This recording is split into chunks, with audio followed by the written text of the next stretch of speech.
Hi guys, what's up? Tim Queen here, and today we're going to talk about how to be really 100% authentic on your next video. What I'm going to teach you today is based on my experience of feeling super uncomfortable on camera to becoming quite natural. So what's happening is when you are getting on camera, usually the deer in the headlights phenomena kicks in and people get into a state of fear. Now, this is the same thing that's happening to you based on if you get into a situation where you're in trouble. For example, let's say you're getting a traffic stop and someone caught you speeding, and the police officer is looking at you and says, do you know how fast you were driving? In that moment, fear kicks in, and then we are acting from a place of fear. It can also happen in all kinds of other situations. For example, you're in school, the teacher calls you up and says hey, you want to present your homework in front of the class so we can all judge you if you did a good job. It's the same idea. It's just that we are imagining something to happen. The moment we press the record button, we are imagining that we already uploaded this. While we are still filming it, we are imagining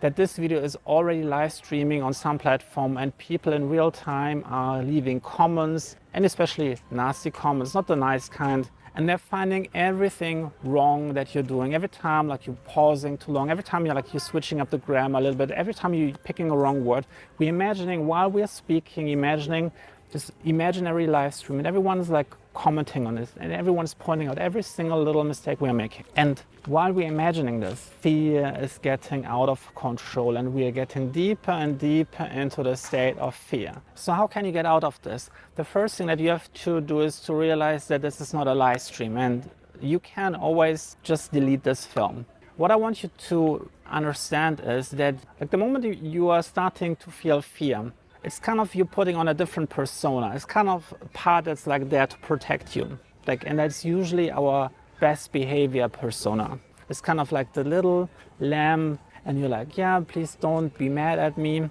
And something we have learned really early on in childhood mostly, when someone was scolding us, parents, teachers, anyone in authority, then we want to get out of this situation, and we have to understand that this is happening, and then we have to understand how we can snap out of this fear bubble. This is going to take a while. You will only get really rid of this once you practicing this over and over again by recording yourself over and over again, and every time you're reflecting and realizing you're just putting on this persona, then you just have to consciously make an effort to say I'm letting go of that. It will take some practice. But once you get up to 100 videos, and you don't have to publish all of them, but once you get to 100 videos, you will see you have gotten rid of most of it. Now here's a pro tip how you can snap out of it even quicker. And I learned this from my good friend Esther Stanhope, who is a former BBC producer and is now teaching people how to become more confident on camera. And she was talking about one of her colleagues who was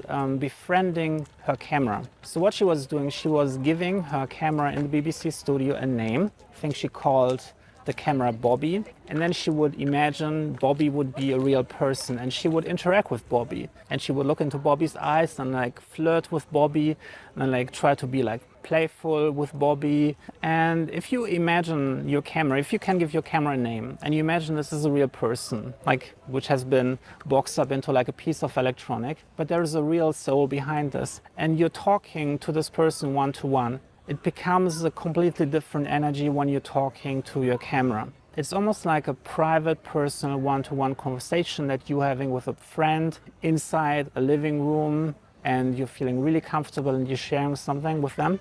If you can connect with this feeling of being in a one-to-one situation with a really, really good friend, and you can really relax and enjoy the conversation, it becomes a very positive energy. And this is something I want you to practice. Practice this. Imagine this situation over and over again, that you're talking to a friend in their private home, in a place where you feel completely safe and comfortable, and then you're having this conversation. And as you're having more and more of those conversations, you become much more confident on camera and much more comfortable, and people can feel that just by perceiving you on camera. Now here's the thing. Try to be as open as possible when you're speaking to the camera.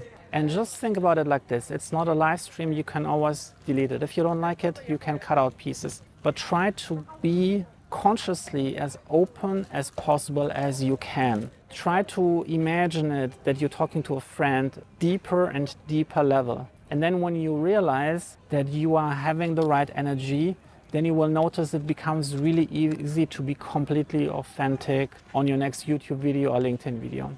Now, if you want to learn more about how to master the camera, make sure that you hit the subscribe button. I have a ton of videos about LinkedIn and YouTube marketing strategies, how to grow your channel. And if you want to get more updates, also check the notification bell and hit the like button. And I'll see you in the next one. Bye.